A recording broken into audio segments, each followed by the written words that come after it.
Yes, my name is Luis Chacon, and I own Chacon Towing and a few other companies in San Antonio.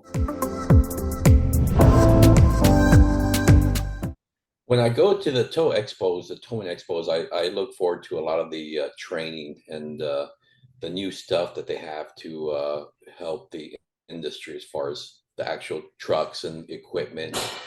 And a lot of the seminars are really good too. I enjoy to learn things because there's always something new to learn in this industry. The tow industry is always evolving.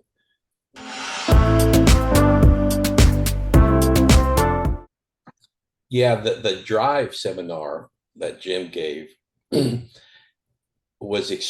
extremely beneficial for anybody starting new in the industry. Um, I wish that I would have taken that seminar in 2015 because everything he spoke of, every mistake that he talked about, I had made. Um, After sitting there with one of my sons, I realized I was like, gosh, I could be 10 years further if I had known all this information other than learning it the hard way.